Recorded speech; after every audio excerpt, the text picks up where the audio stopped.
første vlog den 31. december. Eller, det er egentlig den 1. januar. Klokken den er 10 minutter over 1. Og jeg er lige kommet hjem. Og det her det er ikke sådan en eller anden drukvlog eller noget. Jeg har sådan set ikke drukket på den måde. Skål i te. Og den her video, den er ikke rigtig til nogen. Den er nok mest af alt til mig selv, og mine sønner, og min kone, og dem, der er meget tæt på mig. Fordi jeg har tænkt over det her hele dagen. Jeg har haft svedige håndflader hele dagen. Jeg har haft hjertebanken. Jeg har været utilpas til mode. I dag for 12 måneder siden, der havde jeg den sidste aften på på det tidspunkt, livsprojekt, identitet, min verden på Grelin. Den restaurant, jeg var med til at skabe, den jeg var med til at bygge, og den jeg var med til at drive, og den jeg forenede mig selv og min integritet og min identitet og min måde at være på som menneske. Den måde, jeg forbandt det med. Sidste aften, 12 måneder siden, der er gået et år nu, siden jeg overdrog min andel af forretningen til de eksisterende partnere, i håb om, at de kunne finde løsningen på, hvordan vi tilpassede os den nuværende madscene i Aarhus. Vi havde en god forretning, vi kæmpede, vi var anerkendt, vi havde glade gæster, men vi kunne se, at den måde, tingene blev gjort på, den er svær i 2025. Og der skulle nogle andre kræfter til. Det viser sig så senere hen at blive til nogle andre kræfter, som jo overtog nogle andele af nogen. Jeg ved ikke helt, hvordan det endte med at gøre, men vi gjorde det lidt i håb om, at restauranten den kunne stå ved, og at der kunne komme nye kræfter til med ny energi,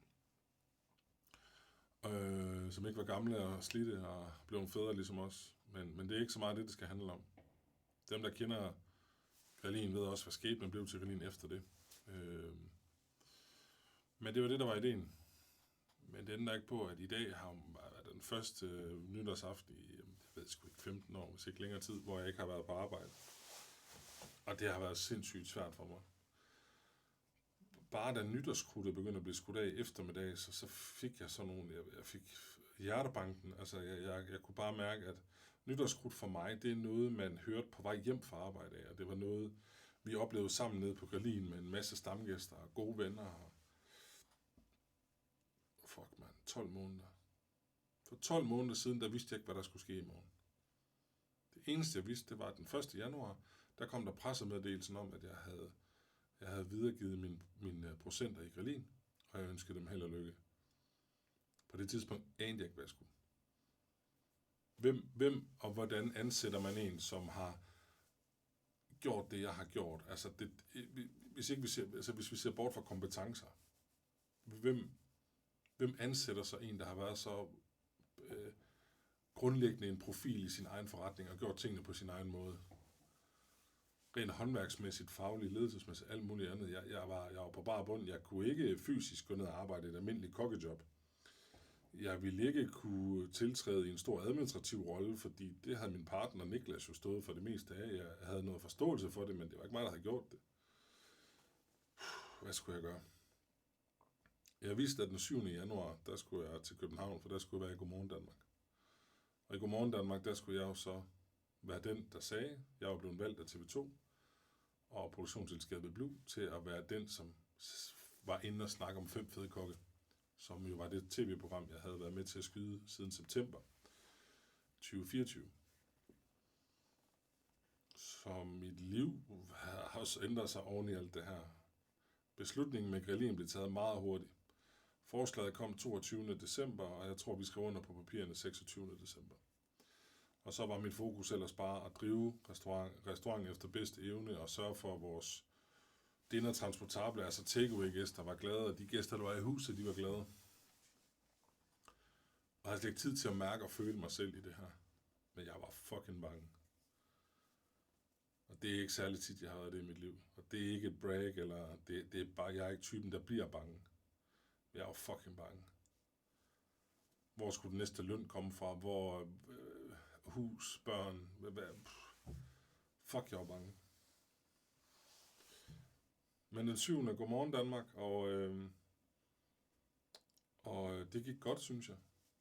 Og folk tog godt imod programmet, som jeg så kørte igennem januar måned og lidt ind i februar. Har fastholdt mit vægttab, så meget som man nu kan. Ikke altid været helt nemt her i december, men altså skader og hvad der nu ellers er, men prøver at holde fast og har fundet en god balance i det.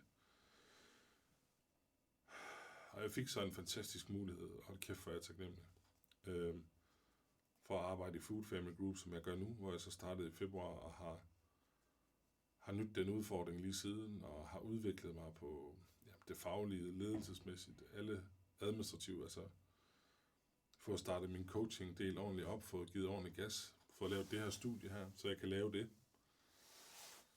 Men det er ikke så meget det skal dreje sig om. Jeg havde bare lyst til at fortælle om, at jeg faktisk har haft en rigtig svær dag. Jeg har været rørt mange gange. Jeg har haft en svær dag. Dem har jeg ikke ret mange af. Og så tænker jeg, hvordan skal jeg forklare det her til folk? Hvordan skal folk forstå, hvordan det er at være i, at være ked af ikke at være på arbejde? Ikke at kunne stå og være på det, man har bygget. Det, man har kæmpet så meget for, og det, man har haft så meget passion i.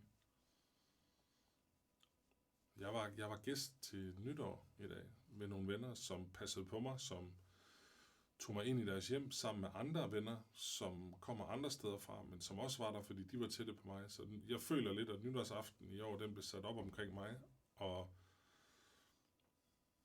det er jeg fandme taknemmelig for. 2026 bliver et vildt år. Det er jeg slet ikke i tvivl om. Og jeg har bare lært, kæft hvor har jeg lært, at den 1. januar sidste år, der vidste jeg ikke, hvad fanden der skulle ske. Og jeg vidste, at opsparingen den løber tør, og der er ikke noget job. Det var ikke en alvorlig snak, men der var snak om, skal vi sælge huset og finde noget mindre at bo i, altså for at vi var mere sikre og så videre. De snakke, der havde vi, altså helt alvorlige venner, det er en hård snak at sidde og have, når man har kæmpet så meget og knoklet så mange timer og offret så meget for det, man gerne ville, for det, man elskede. Og så er man bare ikke god nok mere, så kan man ikke være der mere. Det var en beslutning, jeg selv tog, og jeg er stadig den dag i dag glad for den beslutning, jeg tog. Uagtet af, hvad Grelin ellers har været igennem. Efterfølgende, så er jeg pisse stolt af det, vi lavede. Jeg synes, at vi var et fedt sted at arbejde. Jeg synes, vi var et fedt sted for gæster at spise. Og jeg bliver rørt, når folk kontakter mig i år og siger, at vi ville have ønsket, at vi kunne have fået jeres nytårsmenu. Vi ville have ønsket, at vi kunne være til jeres arrangement. Der er nogen, der gerne vil lægge lokaler til, at vi laver en Grelin pop-up eller noget i den stil med nogle af vores klassiske retter, som folk har sat pris på gennem årene. Men min søn på 3,5 og min ikke fødte søn, som forhåbentlig nedkommer med min kone, eller hvad man nu skal sige her til februar, de ved ikke, hvordan far var med Grelin. De forstår det ikke. Instagram, alt er blevet slettet. Der er få spor tilbage af, hvad Grelin var engang. Og det er okay. Livet, det går videre. Men den følelse, jeg har i dag, den har jeg ikke særlig tit. Så jeg skal dele det med nogen. Og i og med, at jeg ikke er typen, der skriver en dagbog, så selvom jeg prøver at poste meget på Instagram, og på hvad jeg føler, hvad jeg tænker med vægt og alt muligt andet, så det her, det kan jeg ikke skrive. De her følelser, jeg har, det kan jeg ikke skrive. Det kan jeg kun vise jer. Det kan jeg kun vise jer. Men at stå og ryge sin cigar med en af sine bedste venner, Snyder, som har været med mig hele vejen. Vi står og ryger en cigar, og vi krammer hinanden godt nytår og tænker, shit mand, det her, de gjorde vi også for 12 måneder siden. Og der havde jeg sagt til de gæster, der var der, i løbet af middagen, at det var den sidste dag, jeg var der. Der var ingen, der vidste det. Personalet fik det at vide den 31. Efter vi havde afleveret alt, takeaway, så fortalte jeg dem det. Og jeg sad over hjørnet på restauranten, og de kom ned skiftevis. og krammede mig og sagde tak. Og viste taknemmelighed for at have fået muligheden. Viste taknemmelighed for den, jeg har været over for dem. Hvad jeg har gjort for deres karriere og for deres faglighed. Og de støttede mig i beslutningen. Og der var et tidspunkt, hvor jeg ikke kunne holde den længere, hvor jeg stod med min kone og min kompagnon Niklas. Vi stod og pakkede de sidste mad. Og vi stod ved siden af hinanden og snakkede, som om ingenting var hen. Du ved, har du pakket den der? Har du husket det nummer? Har du husket det der? Og vi stod bare 3 lige ved siden af hinanden. Og vi har været med fra starten.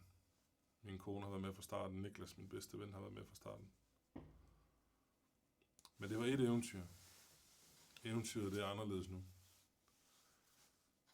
Jeg er sindssygt glad for det, jeg laver. Jeg er sindssygt glad for den fremtid. Jeg er ved at bygge og skabe. Jeg er glad for, at jeg skal være far igen. Jeg er glad for, at mit helbred har det bedre. Jeg er glad for, at jeg får nye interesser. Men lige meget, hvor meget jeg er glad for det, jeg har nu, så kan jeg stadig godt savne en service med knald på nede på restauranten og se unge mennesker komme fra alle mulige steder i Danmark og har spinket og sparet for at komme ned til mig for at prøve deres første gourmetoplevelse. Og se dem blive imponeret og føle, at det, de har sparet op, det har været alle pengene værd. Se stamgæster komme. Sidde til samtaler med folk, der gerne vil have, at jeg skal lave mad til deres bryllup. Den største ære, man kan få som kok. Folk, de har den her ene dag i deres liv, og det vil de gerne have, jeg er en del af. Det er fucking være crazy over. Men jeg står ved min beslutning. Jeg er stolt af beslutningen. Jeg er stolt af Grillin, som det var. Og jeg ser frem til 2026, men jeg føler mig lille. Og jeg ved ikke, hvordan jeg skal sige det. Så jeg gik direkte ned i studiet her og indspillede min første vlog til dem, der gider at se det. Så skal I bare vide, at i dag var sgu ikke nem på Big Chef. Og hold kæft, for jeg savner det. Og jeg forbider momenter af det i det, jeg laver nu, men det er ikke det samme. Og det er okay. Jeg har en i mit coaching, som er tidligere elite fodboldspiller, som siger, at hele hans liv handler om fodbold, og så fra den ene dag til den anden, så er du ikke på hold mere. Han er så gået på pension. Men du spiller en kamp, og så er det det. Du skal ikke til træning mandag. Det sker sådan her.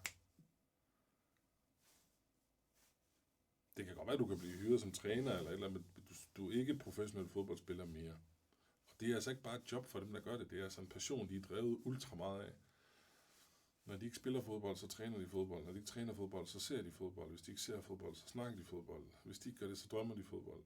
Og sådan har jeg også bare haft det med Grillin. Og fra den ene dag til den anden,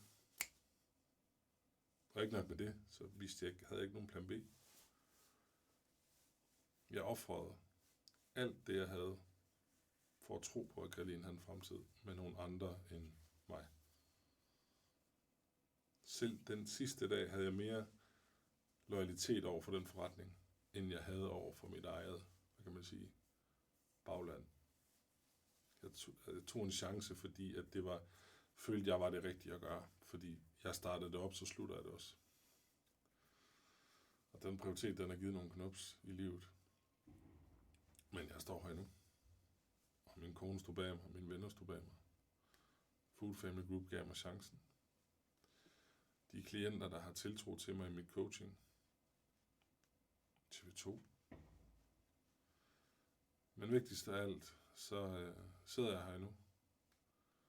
Og jeg har været igennem en svær dag. Og jeg har ikke kunne kommunikere det ud til nogen. Jeg har heller ikke ville ødelægge folks dag på det. Og dem, jeg kender, jeg kan godt ringe til dem og sige, at jeg har det skidt, men jeg kan ikke forklare det. Jeg har selvfølgelig skrevet med min tidligere kompagnon, som også bare sådan, fuck, altså der er gået et år, ikke? Men ja, nu rambler jeg. Det er svært, når man ikke kan sætte ord på det. Og for jer, der ser det her, tak fordi I ser det. Men den er faktisk ikke til jer. Den er til mig selv næste år. Men jeg vil alligevel se, om der ikke er nogen af jer, der ser den. Rigtig glædelig nytår. Ja, håber håber, at jeres 2025 har været fed og udfordrende, ligesom min. Og nu kan 2026 bare komme ind. Tak fordi I lyttede med.